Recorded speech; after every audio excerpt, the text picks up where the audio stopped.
of a new song. In the end times, there's an exodus and a new song sung into the inheritance of Edom. Jacob inherited Esau's blessing, and Esau's blessing was Edom. And in this blessing, Jacob inherited the blessing of Esau. Therefore, in the end times, Jacob goes into the land of Esau, into Edom, where he inherits that blessing on an exodus. Genesis chapter 27, 34 through 36. And when Esau heard the words of his father, he cried with a great and exceeding bitter cry, and said unto his father, Bless me, even me also, O my father. And he said, Thy brother came with subtlety, and hath taken away thy blessing. And he said, Is not he rightly named Jacob?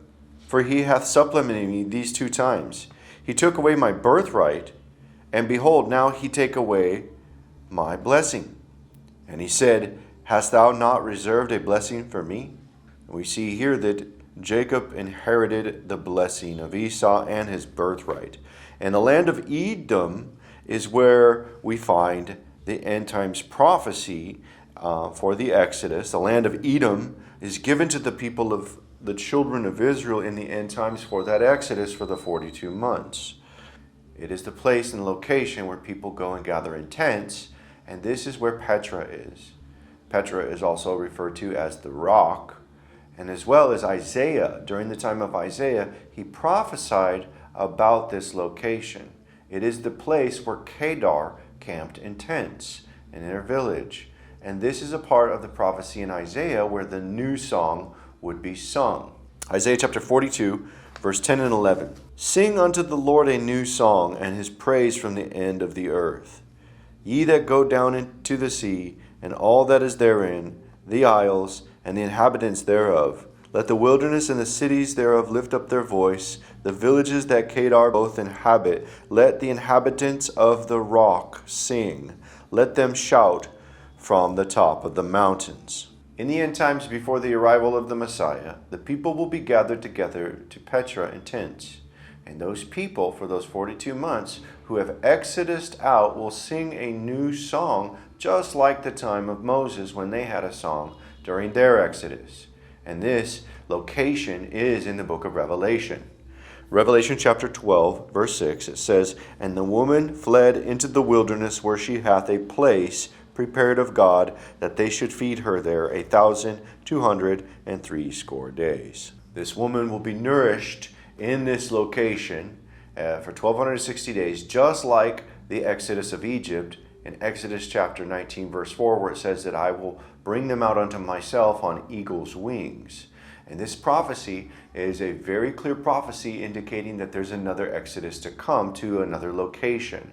And that location is Petra, the rock. And the prophecy in Revelation chapter 12 also continues on in verse 14. It says, And to the woman were given 2 wings of a great eagle, that she might fly into the wilderness, into her place, where she is nourished for a time and times and half a time from the face of the serpent. So we see that this woman is given 2 eagle's wings to fly into the wilderness to sing a new song. In the last Exodus of Moses, there are things that are spoken about that allude to Christ, the rock, but as well as have a foreshadow of the next Exodus to come as well. And the inhabitants of the rock that sing that new song are likened to the same song of Moses. And inside the song of Moses, we see, in Deuteronomy chapter 32, we see the song of Moses. In Deuteronomy chapter 32, there's so much in this song that alludes to the end times Exodus as well. It says in verse 1, Give ear, O ye heavens, and I will speak, and hear, O earth, the words of my mouth. And in verse 4 it says, He is the rock, his work is perfect, for all his ways are judgment. A God of truth and without iniquity, just and right is he. In verse 10 and 11 it says, He found him in the desert land, and in the waste howling wilderness. He led him about. He instructed him. He kept him as the apple of his eye. As an eagle stirreth up her nest, fluttereth over her young, spreadeth abroad her wings, taketh them, beareth them on her wings. In verse 13, it continues on in the song. It says, He made him ride on the highness of the earth, that he might eat the increase of the fields, and he made him to suck honey out of the rock, and oil out of the flinty rock.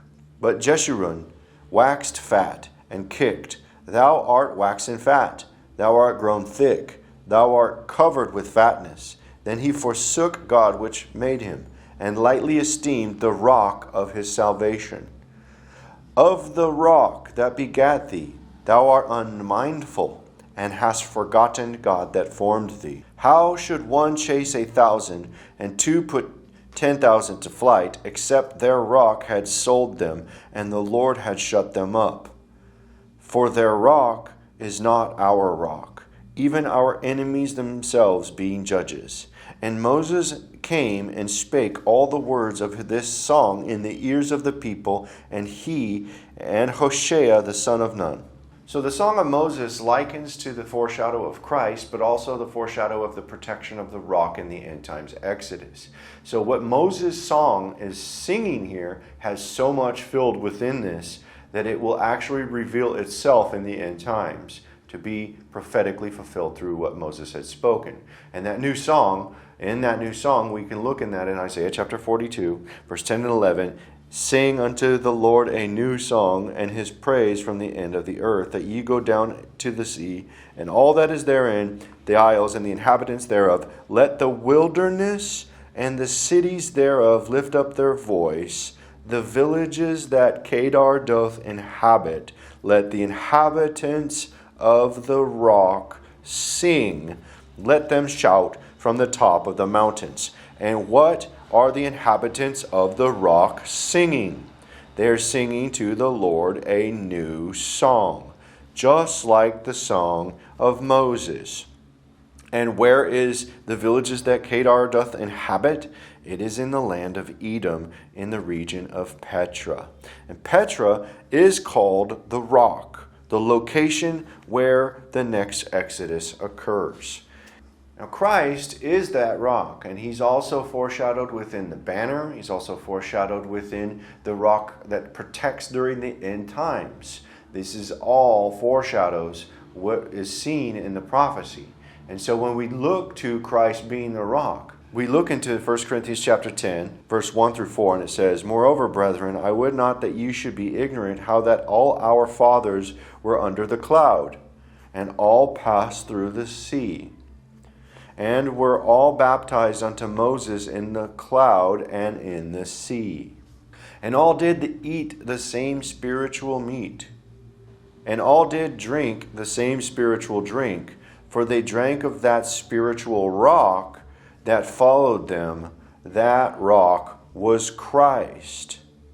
That rock that is referred to in the book of Corinthians about the Exodus is likened unto Christ, and also the wilderness Exodus foreshadows to come, the locations and the banner stone and everything in between is all foreshadowed within what is revealed through Christ. And when we know that, we can see this in the end. In the book of Revelation, it talks about the new song. In this new song, there's a specific amount of people that are revealed in this. It says in Revelation chapter 14, verse 3, And they sung as it were a new song before the throne and before the four beasts and the elders, and no man could learn that song but the 144,000 which were redeemed from the earth. Now, where are the 144,000? The 144,000 are going on the Exodus to Petra, singing a song on the next Exodus. And the foreshadow of the end times rock at Petra and the stone, the rock on the banner, are all part of the Exodus.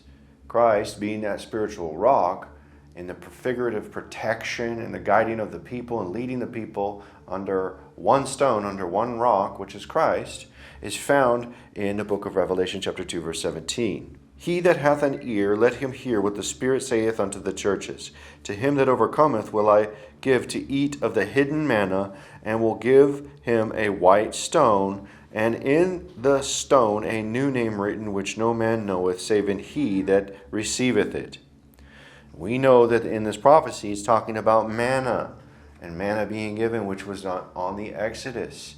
And we know that during the Exodus, God called his people my people, which is me in Hebrew, my people. And he told Pharaoh, let my people go that they may go into the wilderness and serve me. And this will be done in the end times with the rock, to the rock, for that rock. And this is a prophecy in the end times where the new song will be sung. And the foreshadows and likeness of this are found when Christ is talking to Peter as well about his building the church in the end times. Matthew chapter 16, it says, and I say also unto thee that thou art Peter, and upon this rock I will build my church, and the gates of hell shall not prevail against it. And in Peter, the word Petros means a stone. And we see here that when he calls Peter, Peter, and he talks about the rock, there's two different words being used in a Revelation, which is a prophetic foreshadow of the end, where he calls Peter Petros, you are Peter, you are a Petros, which means a stone, and upon that rock I will build my church. And the rock is a large mass of rock called Petra. And that word Petra is seen in the Greek as rock. But Peter is called Petros, which means a stone. So we see the spiritual rock, Christ, pointing to two different rocks. He says Petros, which means a little stone, and he says Petra, which is a large mass of rock. And this is prophetic foreshadows of the next Exodus, where the people will go and gather and they will sing a new song into the wilderness at the Petra, the name of the location, under one banner with the Petros, which means a stone. And this is all prophetic allegory and foreshadow of the end times Exodus. And this is all found in the Bible. This is all for everybody to come in the end times. And this is a prophecy of when the people will go, they will sing a new song. Just like the days of Moses, there will be a new song sung out into the wilderness where the villages of Kedar doth inhabit, at the rock, at the place where the people will sing a new song. And this is the prophecy of a new song.